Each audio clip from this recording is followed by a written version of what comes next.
मेरा नाम हर्षा है। मेरा बाप बचपन में ही मेरी माँ को छोड़कर चला गया था और दूसरी औरत से शादी रचा ली थी। मैं इकलौती बेटी थी, लेकिन हालात की बदकिस्मती ने मेरी किस्मत भी काली कर दी थी कि मुझ अकेली को भी वो लाड प्यार न मिल सका जो अक्सर लाडले बच्चों को मिला करता है। मैंने होश संभालते ही माँ को यूं ही अपने और अपने लिए मेहनत मजदूरी करते हुए देखा था। हम मामा के घर रहते थे और मेरी मामी बहुत ही ज़्यादा झगड़ालू टाइप की औरत थी। मेरी माँ बंगले पर काम करके वापस आने के बाद मामी के घर का भी सारा काम करती थीं, लेकिन फिर भी मामी खुश नहीं होती थीं। मामा चुपचाप सब कुछ देखते रहते, मगर बहन की खातिर पत्नी को कभी कुछ नहीं कहते थे। शायद वो भी मेरी माँ और मुझे बोझ समझते थे।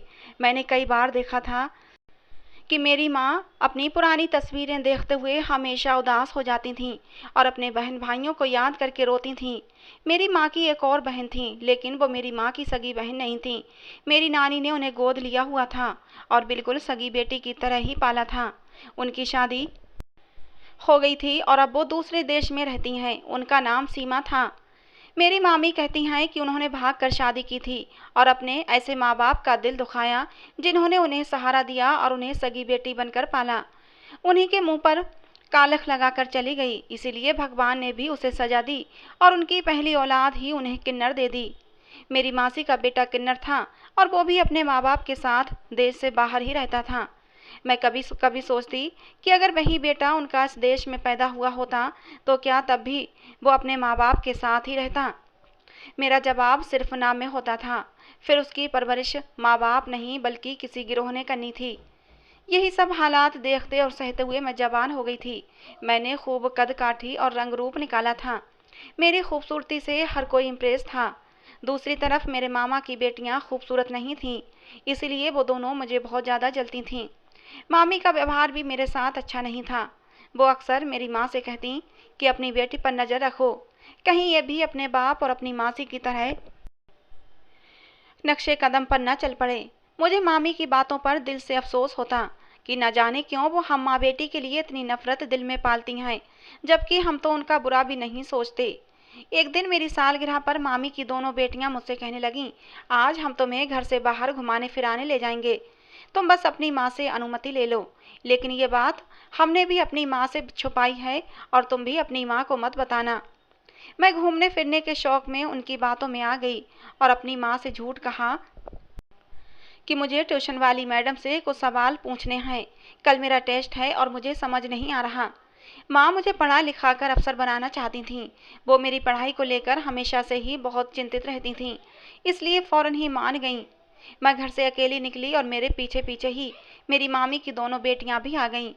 वो मुझे एक बड़े से होटल में ले आईं और कहा कि तुम्हारा भी जी अच्छे खाने और अच्छी ज़िंदगी गुजारने का चाहता होगा, तुम्हारा भी तो हक है, तुम्हारा भी तो मन करता होगा कि बाहर घूमो फिरो, इसलिए आज अपनी सालगिरह पर खूब एंजॉय करो। वो दोनों मुझे एक मेज पर बैठाकर ये कहकर वहाँ से चली गईं कि खाने का कहकर अभी आते हैं। मुझे वहाँ बैठे अकेले डर तो लगा और फिर माँ से बोले गए झूठ पर अफसोस भी हो रहा था। लेकिन मैंने सोचा कि चलो थोड़ी ही देर की बात है और फिर तो घर ही चले जाना है। अभी ये सब सोचते हुए कुछ ही देर गुजरी थी कि वहाँ एक लड़का सामने रखी कुर्सी पर आकर बैठ गया और मेरी तरफ देखकर मुस्कुराते हुए मेरा नाम पूछने लगा। मैं डर गई और इधर उधर नज़र दौड़ाई। मुझे अपने मामा की बेटियां कहीं भी नज़र नहीं आ रही थीं। मैंने इधर उधर तलाश किया कि कहीं वो मुझे दिखाई दें, लेकिन वो मुझे कहीं दिखाई नहीं दे रही थीं। मुझसे अब और इंतजार नहीं हो रहा था। मैं जल्दी से खुद ही उठकर घर की तरफ चल दी, क्योंकि मुझे अब यहाँ बैठना ठीक नहीं लग रहा था। मैं एक रिक्शा पकड़कर घर की तरफ चल पड़ी। जब मैं घर पहुंची तो मेरे पैरों तले से जमीन निकल गई, क्योंकि मामा की दोनों बेटियां तो घर वापस आ चुकी थीं। वो बाहर आंगन में बैठी थीं, जबकि उसी आंगन में बीचों बीच मेरी माँ बैठी अपना सर पकड़े हुए थीं और मामी ने चीख चीख कर घर के दरों दीवार हिला दिए थे। मुझे कुछ गलत होने का एहसास हो चुका था। सब लोगों की नज़रें अब मेरी तरफ उठ चुकी थीं। मामी ने दौड़कर मुझ पर चील की तरह हमला कर दिया और मुझे मारना शुरू कर दिया।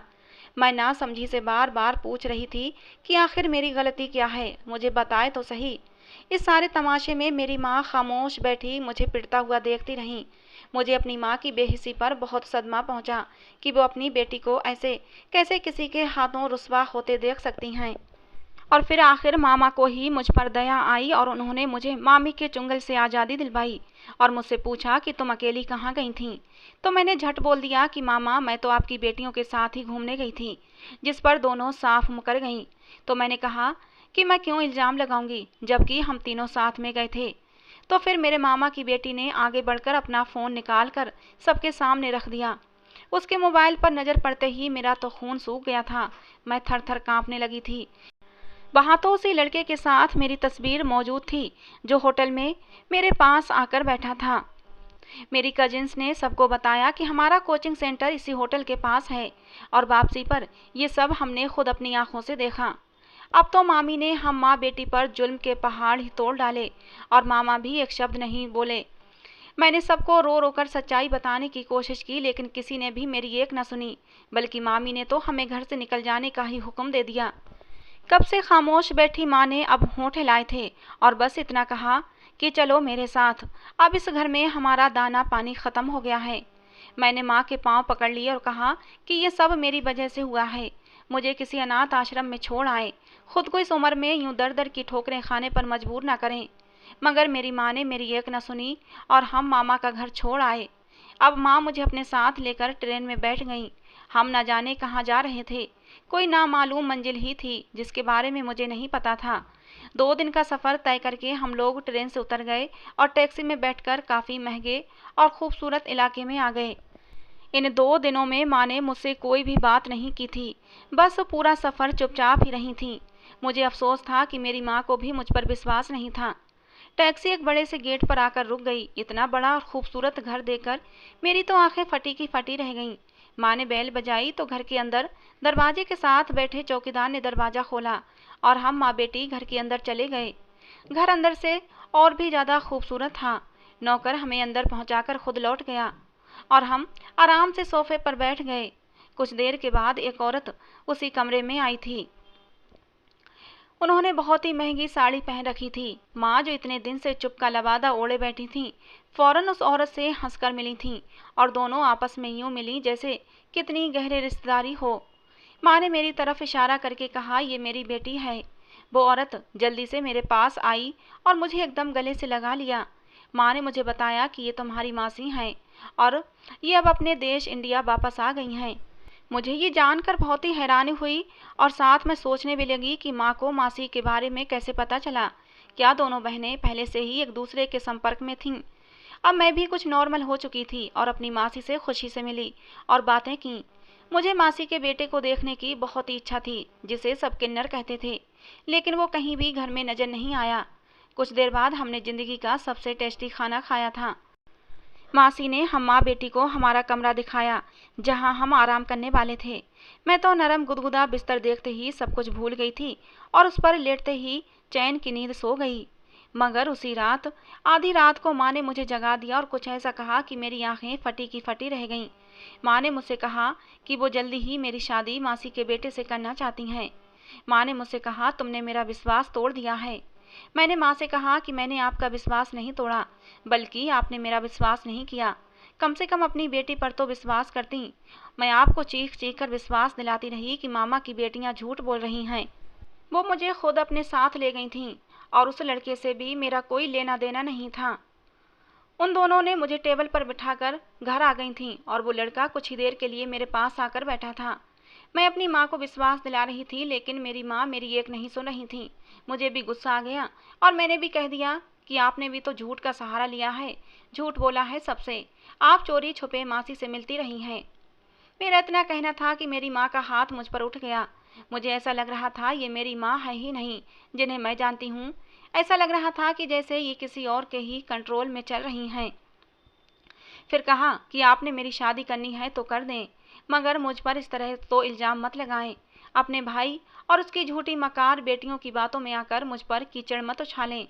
तब मेरी माँ ने मेरे सामने एक शर्त रखकर मेरे सर पर आसमान गिरा दिया। कहा कि अगर तुम सीमा के बेटे से शादी कर लो तो मैं तुम्हें माफ़ कर दूंगी, वरना मैं तुम्हें ज़िंदगी भर माफ़ नहीं करूंगी। जाहिर सी बात है वो एक किन्नर था और मैं उससे शादी कैसे कर सकती थी। मैंने फ़ौरन अपनी माँ की बात से इनकार कर दिया तो उन्होंने खुलकर कहा कि अगर ये इल्ज़ाम ना भी लगता तो भी मैं तुम्हारी शादी सीमा के बेटे से ही करने वाली थी। अगर तुम्हारे दिल में माँ के लिए जरा सी भी हमदर्दी है तो तुम्हें ये शादी करनी ही होगी, नहीं तो तुम अपनी माँ का मरा मुंह देखोगी। अपनी माँ की संगदिली पर मुझे बहुत अफसोस हुआ, लेकिन अब इसके सिवा कोई दूसरा रास्ता नहीं था। मैं मान गई।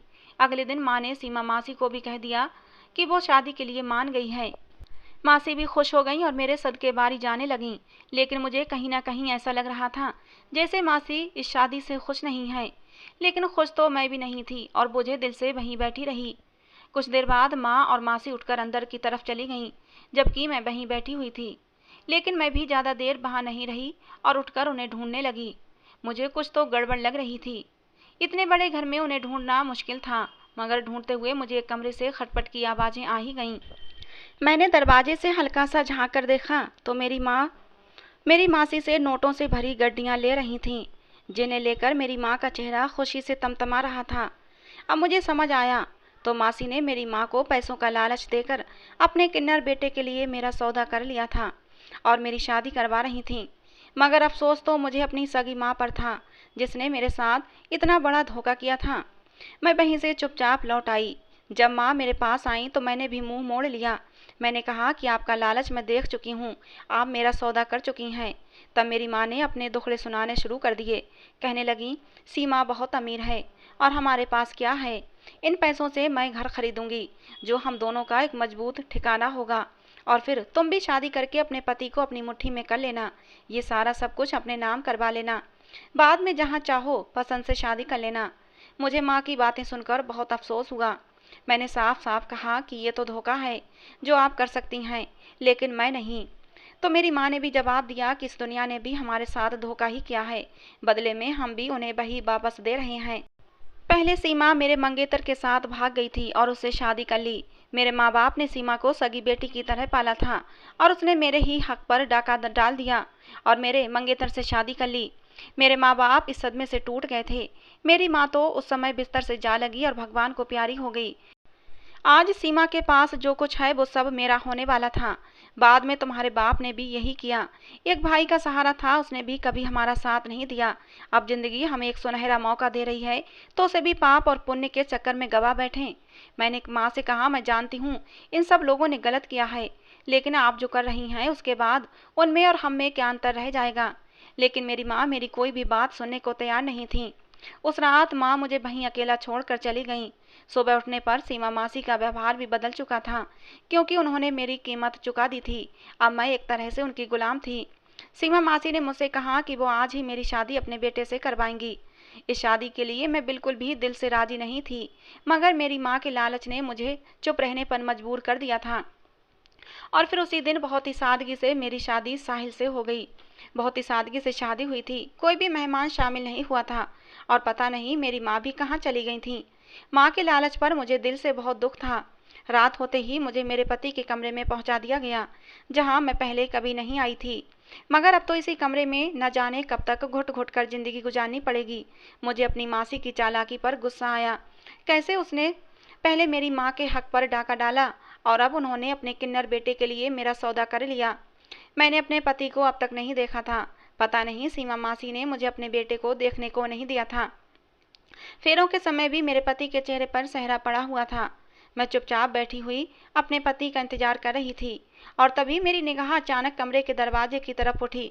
मेरा पति, जो अभी अभी कमरे में दाखिल हुआ था, लेकिन उस पर निगाह पड़ते ही मेरी आंखें खुली की खुली रह गईं और मैं उससे निगाहें हटाना भूल गई। आने वाला इंसान बहुत ही खूबसूरत और हैंडसम था। कहीं से भी वो किन्नर नहीं लगता था, लेकिन हकीकत तो यही थी कि वो अधूरा था। मेरा दिल फिर से दुख से भर गया। वो इंसान मेरे पास आकर बैठ गया। मुझे विश्वास नहीं हो रहा था कि इतना खूबसूरत मर्द मेरा पति हो सकता है। उसने अपनी भरपूर मर्दाना आवाज़ में मेरा हालचाल पूछा, जिसका मैंने कांपती हुई आवाज़ में जवाब दिया, क्योंकि उस समय मैं हैरत के समंदर में गोते खा रही थी। साहिल ने मुझे मुंह दिखाई का बहुत ही कीमती तोहफा भी दिया और मेरे हाथों को चूम लिया। मुझे विश्वास ही नहीं हो रहा था। भला एक किन्नर क्या सुहागरात मनाता, लेकिन साहिल धीरे धीरे मेरे करीब आता जा रहा था। मेरे हाथों से होते हुए उसका स्पर्श मेरे चेहरे तक पहुंच चुका था और उसकी गर्म सांसों से मैं पिघलती चली जा रही थी।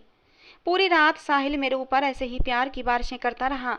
मेरे दिल में जो डर बैठा हुआ था वो ख़त्म हो चुका था। मुझे विश्वास हो गया था कि मेरी ज़िंदगी अब बहुत अच्छी हो जाएगी। मेरा पति तो एकदम ठीक था, उसमें कोई कमी नहीं थी। मैंने बहुत ही रिलैक्स होकर सोते हुए साहिल की तरफ निगाह डाली थी और उसके चौड़े से सीने पर सर रखकर सो गई। सुबह होते ही एक शोर की आवाज़ से मेरी आँख खुली। मैंने देखा कि मेरी सास मेरे कमरे में आ चुकी थीं। मैं हैरान रह गई जब मेरी सास के साथ एक लड़का तालियां बजाते हुए आया और मेरे बराबर आकर बैठ गया। मैं हैरत से चीख मारकर दूसरी तरफ खिसक गई। आने वाले इस लड़के का अंदाज बिल्कुल वैसा ही था जैसे किन्नरों का होता है, जबकि मेरा पति कमरे से गायब था। मैंने अपनी सास से पूछा, मम्मी जी ये कौन है? तो मेरी सास ने मेरे सर पर हाथ रखते हुए कहा, यही तो तुम्हारा पति है। ये रात अपने दोस्तों के साथ गया हुआ था, देर से वापस आया है तो दूसरे कमरे में सो गया। मैं कभी अपने पति को देखती तो कभी रात के मंजर को याद करती। मेरा दिल चाह रहा था कि अभी जमीन फटे और मैं उसमें समा जाऊं, कहीं भाग कर चली जाऊं। मैं चाहते हुए भी अपनी सास को कुछ नहीं बता पा रही थी कि रात मेरे कमरे में कोई और था और मैं तो उसे अपना सब कुछ सौंप चुकी हूँ। कितना बड़ा मजाक हुआ था मेरे साथ। मैं खुद को संभालते हुए जल्दी से उठकर अपना हुलिया ठीक करने लगी और अपने असली पति को देखा, जो कहीं से भी मर्द नहीं लग रहा था। दुबला पतला शरीर और ऐसे रंग ढंग से मचल रहा था जैसे कोई लड़की अदाएं दिखा रही हो। उसने चेहरे पर मेकअप भी कर रखा था और जोर जोर से तालियां भी बजा रहा था। रात मेरे कमरे में जो आया था वो तो 6 फीट का लंबा चौड़ा पूरा मर्द था और बहुत ही हैंडसम था। रात वाला एक एक दृश्य मेरी आंखों के सामने घूमने लगा। अचानक ही मेरे हाथ अपने होंठों की तरफ चले गए, जहां उस रात वाले लड़के के प्यार की मोहर अब भी लगी हुई थी। मेरी आंखों से 2 आंसू लुढ़क गए। भला इस किन्नर के साथ मैं अपनी पूरी जिंदगी कैसे गुजार सकती थी, मगर क्या करती, मैं चुप हो गई। मेरे पति को मेरी बिल्कुल भी परवाह नहीं थी। वो तो बस अपने ही शौक में गुम रहता था और मुझसे बहुत ही कम बात करता। मैं भी भगवान का धन्यवाद करती कि वो मुझसे कम ही मिलता है और अपनी अलग दुनिया में बिजी रहता है। कुछ समय बाद मेरे किन्नर पति ने वापस जाने का फैसला कर लिया। मेरी सास तो मुझे भी मेरे पति के साथ भेजना चाहती थीं, लेकिन अभी मेरे पेपर तैयार नहीं थे और मेरा भी जाने का कोई इरादा नहीं था। मैं तो खुश थी कि अच्छा है मेरा पति यहाँ से चला जाए। बार बार मुझे अपने सामने देखकर मुझे घिन आती थी और फिर कुछ ही समय के बाद वो चला गया। अब इस इतने बड़े घर में मैं और मेरी सास अकेले रह गए थे। घर में पड़े पड़े क्या करती, अपनी सास के साथ कामों में हाथ बटाने लगी। सबसे पहले किचन की जिम्मेदारी अपने सर ले ली। मैं रोज रोज नए नए खाने बनाती। मेरी सास अब मुझसे बहुत खुश रहती हैं। मैं अपनी सास के साथ बाहर भी जाने लगी थी। मेरी जिंदगी में अब कोई कमी नहीं बची थी, सिवाय सच्चे प्यार के और एक हमदर्द हमसफर के। कभी कभी मुझे उस लड़के की बहुत याद आती जो उस रात मेरे कमरे में आया था और मेरा सब कुछ छीन कर ले गया था, मेरा चैन सुकून सब कुछ। मगर उसके बाद मुझे वो कहीं दिखाई नहीं दिया था। मेरे लिए हैरत की बात थी कि आखिर इसका मकसद क्या था, वो कौन था। साथ ही मुझे अपनी माँ की भी चिंता रहती थी, जिसने कभी पलटकर मेरी खबर नहीं ली थी। एक दिन मैं और मेरी सास इकट्ठे बाजार गए। वापसी पर हम खाना खाने के लिए एक होटल पर रुक गए। वहाँ मेरी नज़र अचानक उसी लड़के पर पड़ गई जब मैं अपनी मामा की बेटियों के साथ होटल गई थी और वो मेरे साथ बैठ गया था। यही लड़का तो इन सब बातों का जिम्मेदार था। मैं तेजी से उसकी तरफ बढ़ी और वो भी मुझे पहचान चुका था। मैंने उससे पूछा कि बताओ, उस दिन तुम्हारा क्या मकसद था और मेरे पास आकर क्यों बैठे थे। उसने सब कुछ सच सच बता दिया कि उस दिन मुझे ये सब कुछ करने के लिए तुम्हारे मामा की बेटियों ने ही कहा था। उस समय मेरे दिल से आवाज़ आई कि काश मेरी माँ भी यहाँ होती और मेरी बेगुनाही का सबूत अपनी आंखों से देख लेती कि कैसे उनके अपनों ने मुझे उनकी नज़रों से गिराने के लिए ये सब ड्रामा रचाया था। लेकिन मुझे पता था कि मेरी माँ यहाँ पर होती तब भी वो कुछ नहीं करती, क्योंकि उनकी आंखों पर तो लालच की पट्टी बंध गई थी। जब हम घर वापस आए तो कुछ ही देर बाद मेरी सास घबराई हुई मेरे पास आई। उनकी उड़ी हुई रंगत देखकर मेरा दिल किसी अनहोनी का बताने लगा था। मेरी सास ने बताया कि तुम्हारी माँ का एक्सीडेंट हुआ है और वो अस्पताल में है। माँ के बारे में सुनकर मैं बहुत ज़्यादा परेशान हो गई और जल्दी से भागती हुई अस्पताल पहुँची। मेरी माँ ने मुझसे माफ़ी मांगी।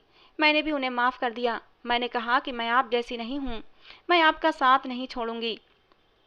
मेरी माँ अपनी दोनों टांगें खो चुकी थीं। मैं अपनी माँ को अपने पास ले आई और दिन रात उनकी सेवा में एक कर दिए। साथ ही इस मुश्किल समय में मेरी सास ने भी मेरा भरपूर साथ दिया था। एक रात मैं अपनी माँ के पास से उठकर अपने कमरे की तरफ जा रही थी तो मुझे घर के पिछले कमरे से आवाज़ें सुनाई दीं। मेरे कदम खुद ब खुद उस तरफ बढ़ गए। मैंने देखा कि वो वहाँ मेरी सास के साथ कोई दूसरा भी मौजूद है, जिससे मेरी सास चुपके चुपके कुछ बातें कर रही थीं। मैं देखने की कोशिश करने लगी, लेकिन मुझे सामने वाला इंसान पहचान में नहीं आ रहा था। थोड़ी देर बाद वो इंसान खिड़की से चला गया। अब मुझे अपनी सास पर शक होने लगा था और मैं उन पर नज़र रखना शुरू कर चुकी थी।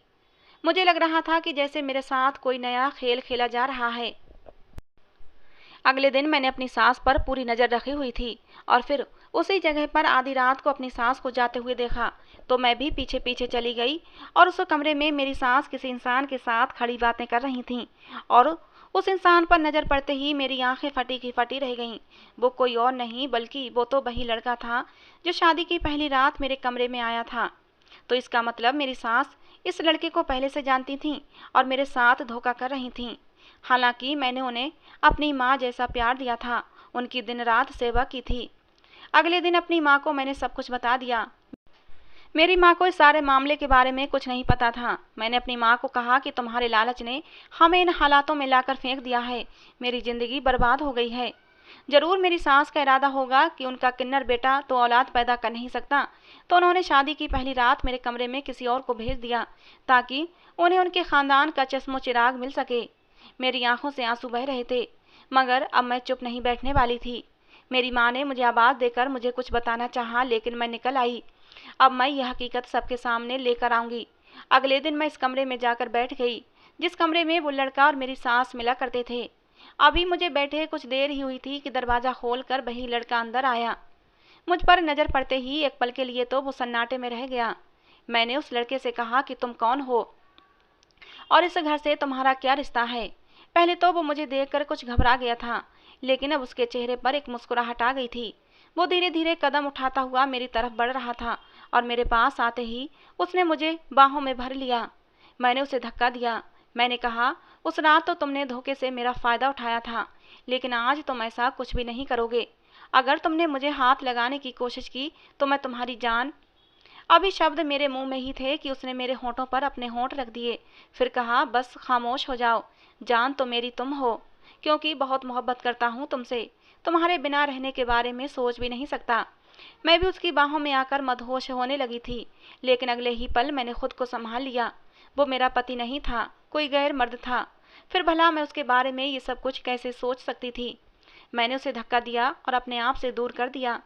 मेरी आंखों में आंसू भर आए थे। मैंने रोते हुए कहा, क्यों मेरी ज़िंदगी में चले आए हो, क्यों मेरे जख्म हरे करते हो। उस दिन शादी की पहली रात आकर तुमने मुझे न जाने कितने सपने दिखाए और मैं भी कितना खुश थी कि मुझे इतना हैंडसम और प्यार करने वाला पति मिला है। लेकिन मुझे क्या पता था कि मेरी ज़िंदगी तो नरक बनने वाली है। मेरी ज़िंदगी में पति का प्यार तो है ही नहीं, बस मेरी ज़िंदगी ऐसे ही सिसक सिसक कर गुजरनी है। वो जल्दी से आगे बढ़ा। उसने मेरे आंसू साफ कर दिए। कहने लगा, तुम्हारे आंसू देखकर मुझे दुख होता है, मेरे दिल को और ज़्यादा मत दुखाओ। मैंने चीख कर कहा, बताओ कौन हो तुम, क्या रिश्ता है तुम्हारा इस घर से। उसने जवाब दिया, जिसे तुम सीमा मासी कहती हो, मैं उनका बेटा हूँ। मुझे उसकी बात पर विश्वास नहीं हुआ, क्योंकि मेरी सास का तो एक ही बेटा था और जो किन्नर था और बदनसीबी से मेरा पति था। मैं अभी उस लड़के से कुछ और पूछने ही वाली थी कि पीछे से मुझे मेरी सास की आवाज़ सुनाई दी। मेरी सास शायद पहले ही वहाँ पर आ चुकी थीं। बहुत ही शांत शब्दों में कहा, हाँ यही मेरा बेटा है। मेरे पैरों तले से ज़मीन निकल गई थी। मैंने उनसे पूछा, फिर वो कौन था जिसे मेरा पति बताते हुए आप उस दिन मेरे कमरे में लेकर आई थीं। फिर मेरी सास ने मुझे सारी हकीकत बताई। मेरी सास ने बताया कि मेरी माँ और तुम्हारी नानी आपस में बहुत ही पक्की सहेली थीं। मैं 2 साल की थी जब मेरे पापा की डेथ हो गई थी। मेरी माँ ने दूसरी शादी कर ली, लेकिन मेरा सौतेला बाप मुझे रखने पर तैयार नहीं था, तो तुम्हारी नानी ने मुझे गोद ले लिया। उनकी पहले से ही एक बेटी थी जिसका नाम संजना था, जो कि तुम्हारी माँ है। हम दोनों सगी बहनों की तरह रहते थे। संजना के माँ बाप मुझे बिल्कुल सगी बेटी की तरह रखते थे। संजना मुझसे बड़ी थी, इसलिए उसकी शादी भी पहले होनी थी। तुम्हारे नाना नानी ने संजना का रिश्ता तय कर दिया, लेकिन जब संजना के मंगेतर ने मुझे देखा तो वो मुझे पसंद कर बैठा। उसने अगले ही दिन कहलवा भेजा कि मैं आपकी छोटी बेटी से शादी करना चाहता हूँ, आपकी बड़ी बेटी से नहीं। ये सब सुनते ही सब घर वाले मेरे खिलाफ हो गए थे। सबको यही लगता था कि मैंने ही संजना के मंगेतर को बहकाया है, हालांकि ऐसा कुछ भी नहीं था। सगा खून सगा ही होता है। सब लोग संजना के साथ थे और सब लोग मुझसे नफरत करने लगे। वो ज़बरदस्ती मेरी शादी एक शादीशुदा आदमी से कर देना चाहते थे, जो 2 बच्चों का बाप था। सब घर वाले कह रहे थे कि तुमने हमारी नाक कटा दी, तुम्हारी यही सज़ा है कि तुम अब हमारे घर से जाओ और अपने घर में जैसी भी है अपनी ज़िंदगी गुजारो।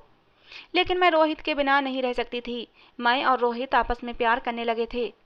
रोहित ने फैसला किया कि हम भाग कर शादी करेंगे और इस तरह मैं रोहित के साथ भाग गई थी। कुछ समय तक सब लोग हमसे नाराज रहे, लेकिन फिर धीरे धीरे आना जाना शुरू हो गया।